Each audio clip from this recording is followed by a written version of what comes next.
Olá, meus queridos irmãos, sejam todos bem-vindos a mais uma leitura. Hoje, Juízes, capítulo 9. Abimeleque, filho de Gideão, foi à cidade de Siquém, onde viviam todos os parentes da sua mãe. Ele pediu que eles perguntassem aos homens de Siquém: o que é que vocês preferem, ser governados pelos 70 filhos de Gideão ou por um homem só? Ou por um só homem? Lembre que Abimeleque é do mesmo sangue de vocês. Então os parentes da sua mãe falaram sobre isso com os homens de Siquém, e eles resolveram seguir Abimeleque, porque era parente deles. Deram a ele 800 gramas de prata, tirados do templo de Baal-Berite. Com essa prata, Abimeleque contratou alguns homens ordinários para o seguirem. Abimeleque foi para a casa de seu pai em Ofra e ali, em cima de uma só pedra, ele matou os seus 70 irmãos, os filhos de Gideão. Mas Jotão, o filho mais moço, se escondeu e por isso não foi assassinado. Então todos os homens de Siquém e de Bet-Milo se reuniram na árvore sagrada de Siquém e ali fizeram de Abimeleque o seu rei. Quando Jotão soube disso, subiu até o alto de Monte Gerizim e gritou para eles: homens de Siquém, me escutem, e Deus escutará vocês. Aí Jotão disse: uma vez as árvores resolveram procurar um rei para elas. Então disseram à oliveira: seja nosso rei. E a oliveira respondeu: para governar vocês, eu teria de parar de dar o meu azeite, usando para honrar os deuses e os seres humanos. Aí as árvores pediram à figueira: venha ser o nosso rei.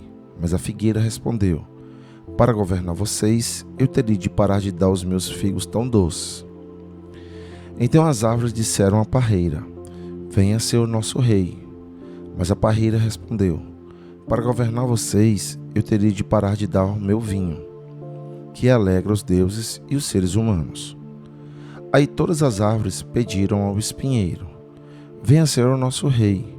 E o espinheiro respondeu: se vocês querem mesmo me fazer o seu rei, venham e fiquem debaixo da minha sombra. Se vocês não fizerem isso, sairá fogo dos espinheiros e queimará os cedros do Líbano. E Jotão continuou: será que vocês foram sinceros e honestos quando fizeram de Abimeleque um rei?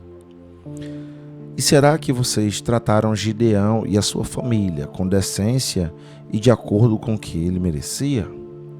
Lembrem que o meu pai lutou por vocês. Ele arriscou a vida para salvá-los dos midianitas. Mas hoje vocês estão contra a família do meu pai. Vocês mataram seus 70 filhos em cima de uma só pedra. E depois fizeram do seu filho Abimeleque, que é filho de uma escrava, o rei de Siquém.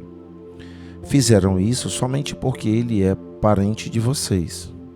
Agora, se o que vocês fizeram hoje com Gideão e a sua família foi sincero e honesto, então sejam felizes com Abimeleque e que ele seja feliz com vocês.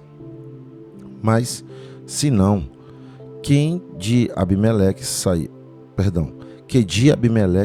fogo e queime os homens de Siquém e de Bet-Milo. E que saia fogo dos homens de Siquém e de Bet-Milo e queime Abimeleque. Aí Jotão fugiu e foi viver em Beer, porque estava com medo do seu irmão Abimeleque. A revolta de Gaal. Abimeleque governou o povo de Israel durante 3 anos.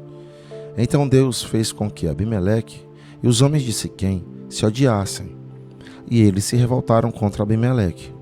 Isso aconteceu para que Abimeleque e os homens de Siquém, que o haviam ajudado a matar os 70 filhos de Gideão, pagassem pelo seu crime. Os moradores de Siquém puseram homens escondidos no alto das montanhas para matar Abimeleque. Eles assaltavam todos os que passavam por aquele caminho, e Abimeleque soube disso. Gaal, filho de Ebed, foi com seus irmãos para Siquém, e os homens dali confiaram nele. Eles foram até as suas plantações, apanharam uvas e prepararam vinho. Então fizeram uma festa. Depois entraram no templo do seu Deus, comeram, beberam e amaldiçoaram Abimeleque.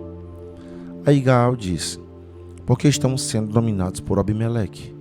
Que tipo de homens somos nós, os homens de Siquém? Quem é ele? É o filho de Gideão? No entanto, Zebul recebe ordens dele. Por que devemos ser dominados por ele? Sejam fiéis ao seu antepassado Hamor, pai de Siquém. Ah, se eu fosse o líder deste povo, expulsaria Abimeleque e diria: já que o seu exército é tão grande, então saia e lute.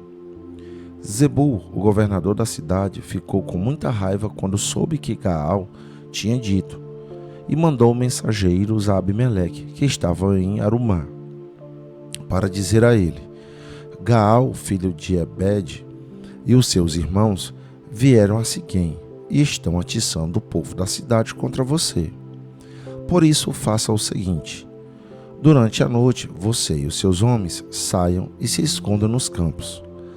Amanhã, levantem-se ao nascer do sol e ataquem de surpresa a cidade. E, quando Gaal e os seus homens saírem para lutar, ataquem com tudo o que vocês tiverem. Então Abimeleque e todos os seus homens saíram durante a noite e se esconderam fora de Siquém, divididos em 4 grupos. Gaal se levantou e foi para o portão da cidade.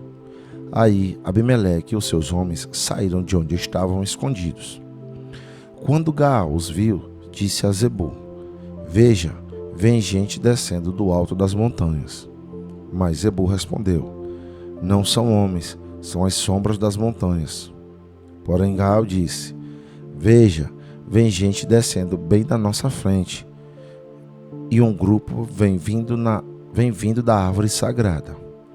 Então Zebul disse: onde foi parar toda a sua conversa? Não foi você quem perguntou por que devíamos servir Abimeleque? Pois são estes os homens de quem você estava caçoando? Saia agora e lute contra eles. Aí Gaal saiu na frente dos homens de Siquém e lutou contra Abimeleque. Abimeleque o atacou e Gaal fugiu. Muitos homens caíram feridos até perto do portão da cidade. Então Abimeleque voltou para Arumá, e Zebul foi até Siquém e expulsou de lá Gaal e os seus irmãos. No dia seguinte, o povo de Siquém saiu para os campos, e Abimeleque ficou sabendo disso. Então ele dividiu os seus homens em 3 grupos e os deixou escondidos no campo, esperando. Quando Abimeleque viu o povo saindo da cidade, saiu de onde estava escondido e os matou. Abimeleque e o seu grupo atacaram de surpresa e tomaram conta do portão da cidade. Os outros 2 grupos atacaram o povo que estava nos campos e mataram todos. Abimeleque combateu os homens da cidade o dia todo, tomou a cidade e matou os seus moradores. Então construiu a cidade e espalhou sal no chão. Quando os chefes de torre de Siquém souberam disso, foram todos para a fortaleza do templo de Baal-Berite para ficar em segurança. Mas Abimeleque soube que eles estavam reunidos lá. Aí subiu o monte Salmão com seus homens. Pegou um machado, cortou um galho de árvore e o pôs no ombro. Disse aos homens para fazerem depressa a mesma coisa. E cada um deles cortou um galho de árvore. Depois eles seguiram Abimeleque e fizeram uma pilha de galhos encostados na fortaleza. Em seguida puseram fogo nos galhos e queimaram a fortaleza com toda a gente dentro. Assim morreram todos os moradores de Torre de Siquém, mais ou menos 1000 homens e mulheres. Depois Abimeleque foi a Tebes, cercou a cidade e a conquistou. Em Tebes havia uma forte torre. Todos os homens e mulheres e os líderes das cidades correram e entraram nela. Fecharam as portas e foram para o terraço. Abimeleque avançou, atacou a torre e chegou até a porta. Para pôr fogo nela. Mas uma mulher jogou uma pedra de moinho na cabeça dele e quebrou seu crânio. Aí ele chamou depressa um moço que carregava as suas armas e disse: "Tire a sua espada e me mate. Não quero que diga que fui morto por uma mulher." Então o rapaz tirou a espada e o matou. Quando os israelitas viram que Abimeleque estava morto, voltaram todos para casa. E assim Deus castigou Abimeleque pelo crime que havia cometido contra o seu pai, o crime de matar os seus 70 irmãos. E, como castigo pela maldade dos homens de Siquém, Deus fez com que eles sofressem. E assim aconteceu. Jotão, filho de Gideão, tinha dito que ia acontecer quando os amaldiçoou. E aqui, meus amados irmãos, ficamos com mais uma leitura. Que a paz do Senhor esteja com todos vocês e até o nosso próximo encontro.